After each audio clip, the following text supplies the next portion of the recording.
amazing mechanical puppet show. Why use a paintbrush when you can make an airbrush? Feel the force with your own magnetic cleaner. And mix up an emergency batch of protein paste. We'll have that handy recipe for you very soon. But first, Jade is about to have a brainwave. Zach and I are making finger puppets. There, this is one scary pirate. Ah, shiver me timbers. We're putting a puppet show on tomorrow afternoon with our buddy Kate. Hello, Jade speaking. It's Kate. She's got chickenpox. What? And even worse, she can't come to our puppet show. Yes, okay. You get well soon, Kate. Bye. How are we going to put on our puppet show now? Without Kate, we don't have enough fingers. Nope, the show must go on. We'll have to build a replacement Kate. Come on, Zach. Do keep up, darling. Now, I need to borrow the shoebox from my big sister and a hefty pair of pliers. One more thing, a wire coat hanger. I have a plan.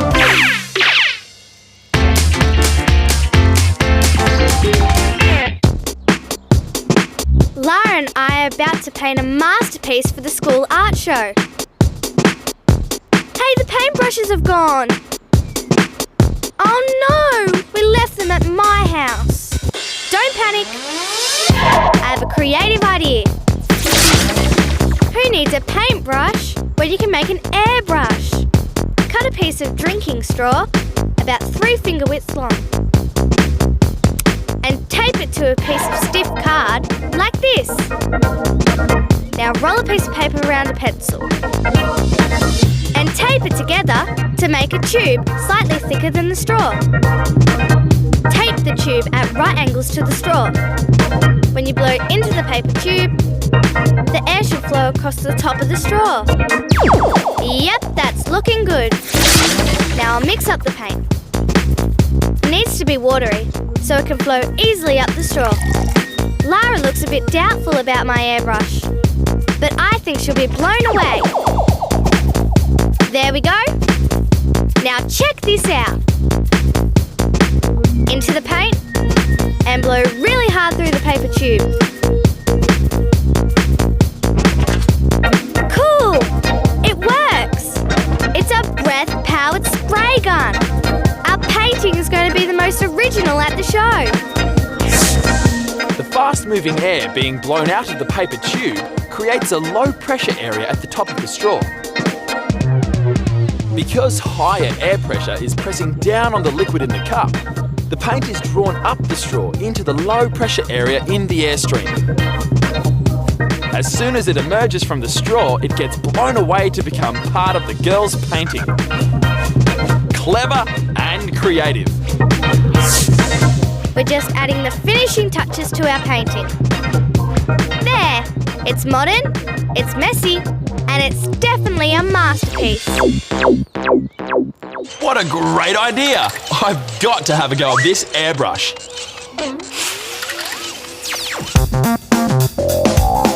Zach and I are making a mechanical puppet show.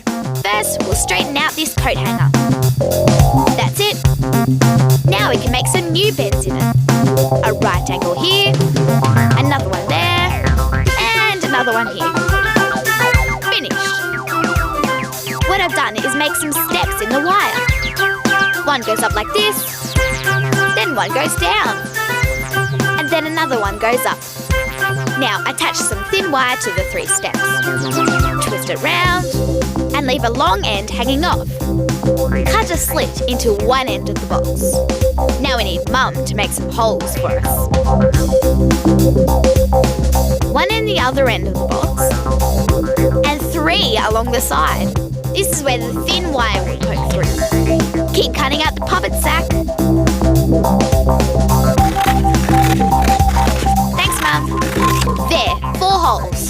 1, 2, 3, and 4. Now put the coat hanger in like this. And poke the thin wires out the holes along the side. Straighten those up and make a turning handle at one end like this. Give that a turn, Zach. The bends in the wire move up and down. And that makes the thin wires move too. Good, it works. Let's put our puppets on. A pirate ship in the middle, a treasure chest on the end, and the Jolly Roger at the other end. That looks so cool! Can't wait for showtime!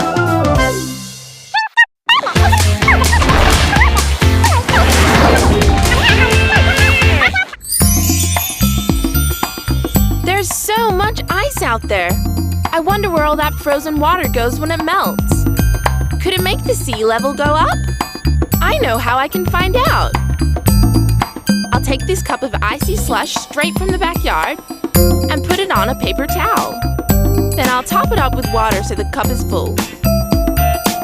Now the ice is poking up over the rim, so as it melts, I think it's going to make the cup overflow. But how can I be sure that the paper has been wet by the melted ice overflowing? I know. I'll add a squirt of green food coloring. Now if it overflows, I'll see the green water on the paper. Now melt away, my mini icebergs. I'm gonna wait inside so I don't freeze while you melt.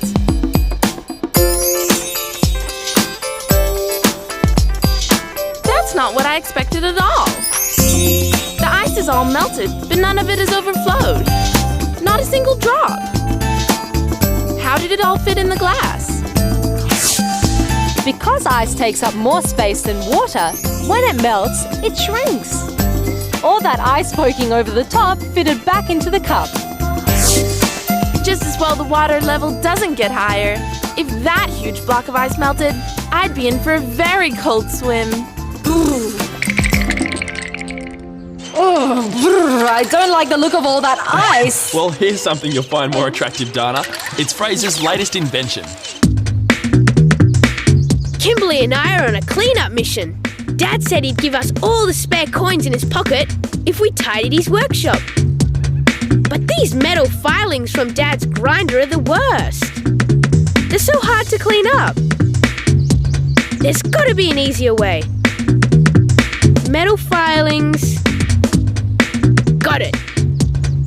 We need a little help from these heavy-duty magnets. Check these babies out. You start at that end, Kimberly. Wicked! Super-powered magno cleaners. This is fun. Whoops! We're stuck together. The metal shavings are holding on to each other. Boy, what a grip! What happens if I turn my magnet around? Now they're pushing each other apart. It's like some kind of superhero force field. Magnets get their superpowers from the alignment of their atoms. In a bar magnet like Fraser's, the atoms all face the same direction. The magnetic field radiates from the ends in a pattern like this. The pull is strongest where the lines are closest together. When the same poles, north and north or south and south, are brought together, the magnetic fields repel each other. Magnetic attraction is so useful. I wonder if we could use it to attract those coins in Dad's pocket.